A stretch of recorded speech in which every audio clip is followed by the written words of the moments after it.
just a bloke in a bar. Welcome, ladies and gentlemen, to At Suncorp with Kayo. And I'll tell you the man that came up with it. He's a legend of the game. He's a former head coach, Origin and the Brizzy Broncos, assistant coach as well. But he's got a media brain on him. It's Kevy Walters, mate. At Suncorp with Kayo. First of all, how you been, mate? Denon, how good are these seats here? Now, I'm gonna do the interview, mate. Come on. It was just here. Lockyer kicks around the 40-metre line. Last play of the game. And who comes flying down the sideline? Denon Kemp scores a try, wins the game for the Broncos. It was a pretty big game, too, wasn't it? Come on, you remember it, mate. Come on, that's embarrassing. Sitting next to a club legend talking about things I did, the 40 game and that doing try nothing. is part of Broncos history, mate. So good on you. Mate, I appreciate Anyway, great it. seats here, aren't they? Mate, they're great seats. Suncorp Stadium. I guess, speaking of someone like yourself, when you come into Suncorp Stadium, and you're a humble man, Kevy, so I know you would never sit there and think this, but you are a big part of what makes Suncorp great. I know you wouldn't think that, but you are. I got a lesson when I was 13, or 12 turning 13, the first ever State of Origin game here. Yep. My brother was playing in the curtain raiser with Alfie's brother, Kevin Langer, for Queensland under-18s against New South Wales, and Steve Roach was in that team for New South Wales.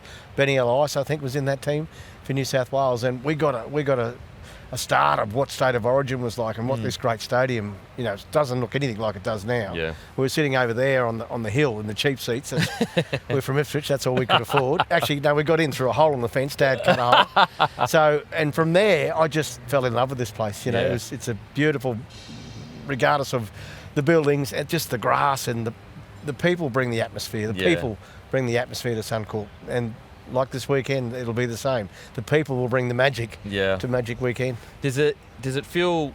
Can you remember in your mind's eye like what it used to look like, Lang Park back in the day? Definitely, yeah. This old scoreboard up here, which was manually attended to change the score when someone scores a try or kicks a goal. And down that end, the Milton Road end, that was the outer as well. It was late. There was a Ron McCauliffe stand here, and this was always the main grandstand here. So really, yeah. But it has changed. Everything has changed except for that bit of grass out there. That's still and you've been fortunate enough to play out there. It's a magic bit of turf.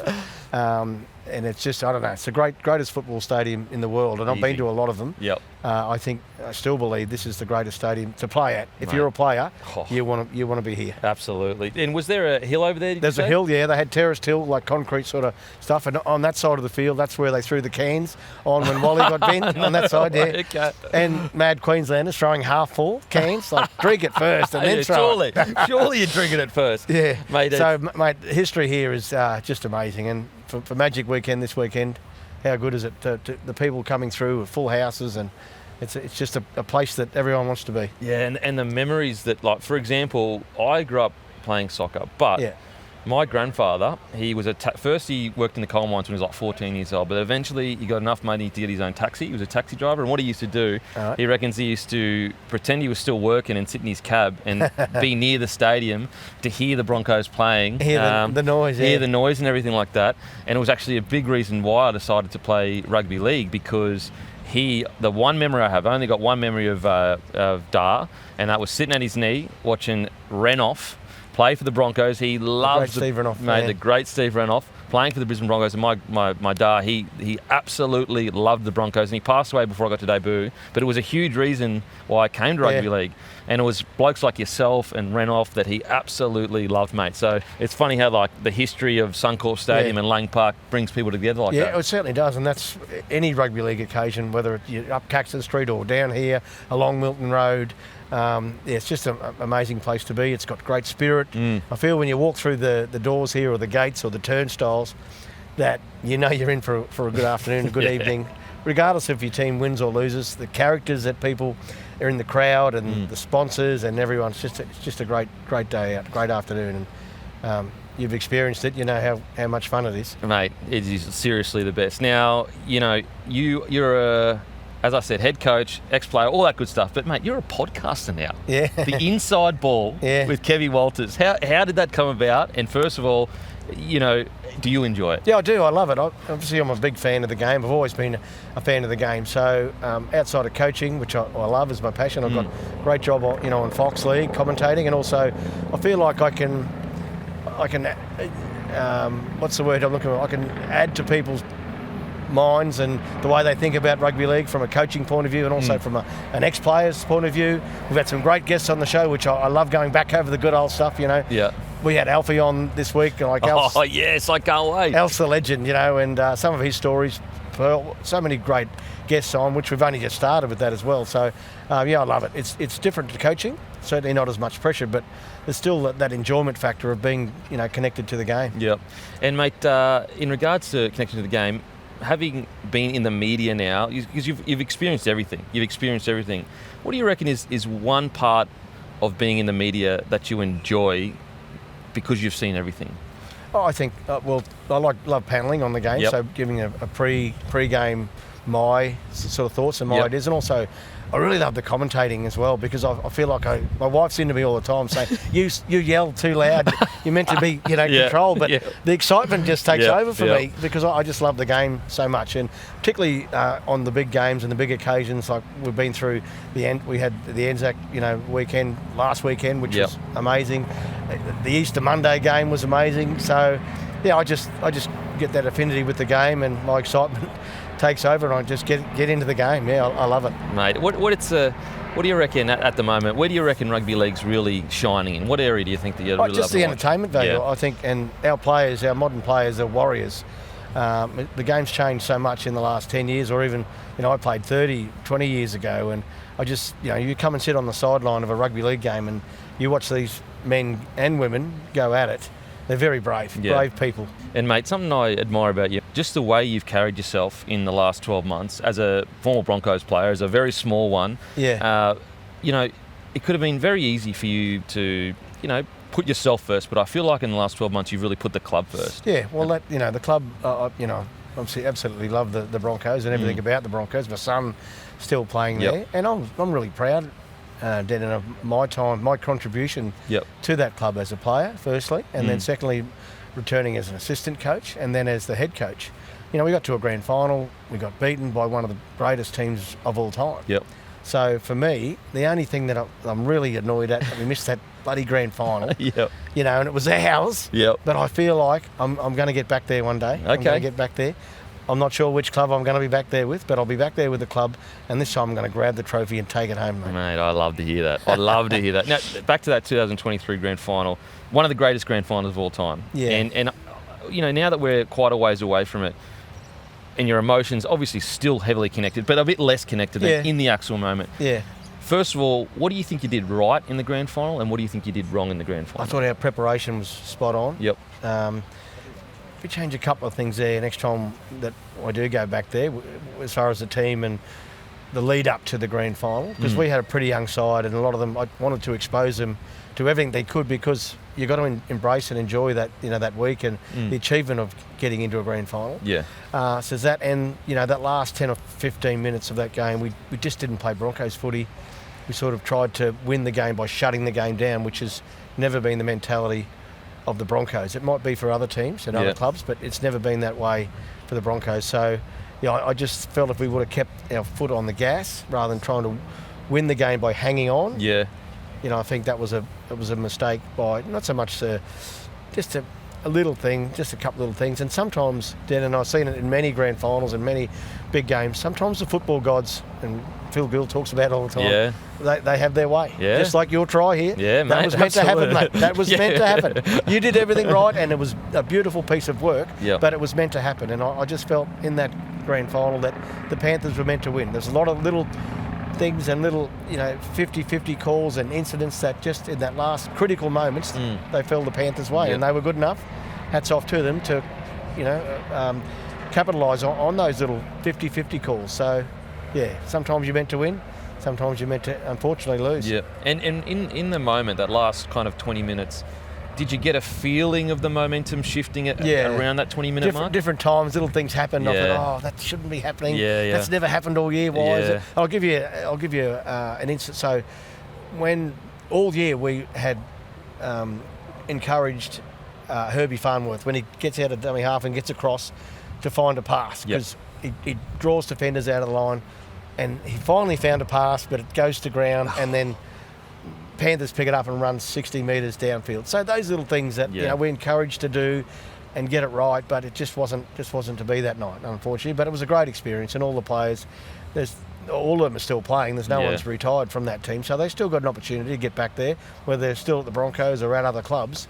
they can still fight on and get their opportunity. It's a strange situation you'd find yourself in, because just like that pass you were talking about, everyone go, oh, why did he throw that pass? But it's like, but that's what got you to the dance. That's it. That's got you to the grand final. So it's like, well, why go different when you're in the grand final? No, you just got to maintain what you do and what you do well. Play to your strengths, we wanted Reece Walsh and Ezra Mam to be playing the footy that they can. Adam Reynolds to do what he does. All those players, Payne Haas, Pat Carrigan, all of them. Yep. Herbie, all of them. Katoni Staggs had a great night that night. So we weren't far off, unfortunately, but just not quite, good enough. Yep. And in regards to on the other side, and I guess it's bittersweet to talk about, but to see, I would say, greatness in Cleary, personally. Now, obviously, he's still got a long way to go, but I thought that was really the moment where he probably separated himself from his current generation. Yeah. What about yourself watching that? Yeah, certainly. There was a couple of big moments in that game, and he was part of a lot of them.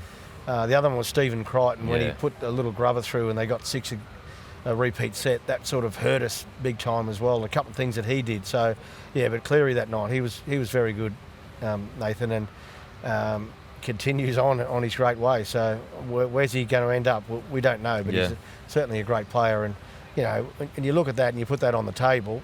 We didn't get beaten by a nufty. He was pretty bad. good. That team wasn't bad, especially when you go look at that paper. Yeah. It's not a bad side. Very good side. And the good teams win premierships, mate. That's what happens. Now, speaking of winning premierships, you won 6 of your own, 5 at the Broncos, 1 at Canberra, and you've also taken the Broncos to a grand final. Now, I know that you wouldn't be satisfied with that, but what do you reckon? What do you reckon it is in you that is such a winner? Like, why do you pursue that kind of stuff so relentlessly? Yeah, I think that one of my strong traits is my character. I can pick the right people that can do good things. I was very fortunate in the teams I played in to play with some great players and had some great coaches. And you can put yourself in that picture and just do your job and do it well. I know that good things always sort of happen. And that's how I felt as a player, getting the right people. Certainly Wayne Bennett and the board at the time of the Broncos picked a beautiful team, very successful team over a 10-year period. And then, just recently my coaching career, it was a good side. The Broncos are a very good side this year. I expect them to be there. If not on grand final day, well, why not, sort of thing. They've got the ability to do that this year. So. And my son's playing their bill as well, so that's playing great really well too. Playing some good footy, and the Broncos are a bit up and down again, but it's a long way to go yet in this season. So, but I think finding good people around you and getting those people to work with you, for the common goal, premierships. Yeah. And so the high of the high, 2023, 2024 happens, and it just. You talk about the footy gods. The bounce of the ball just didn't go your way on and off the field. Injuries and everything just didn't work out. Lots of things that just didn't go quite well for us. So I paid a price for that, and I take responsibility for the team. But some of the things that went wrong were way out of my control. Yeah. So that's where I feel comfortable with my time at the Broncos. I feel like my contribution there was bloody good. Yeah. So I walk away. They made the decision. I accepted the decision. We get on with life. So I'm really enjoying myself at the moment with the Fox and the podcast, and still being a fan of the game. It's such a great game. It's so giving. It's given me a lot, and my family a lot over the years. So we've got to be respectful of that, and grateful for that. So when that decision happens for you and them to part ways, there would be not even the selfish, but a fair part of you that would say, hang on a sec, like we were in a grand final last year, and then I'm assuming there's another side of you that says, the club's bigger than me. I'm going to almost sacrifice what I feel. What was your thought process there? Well, it was more about their decision, more so. You just got to accept the referee's decision. There was no turning back from it.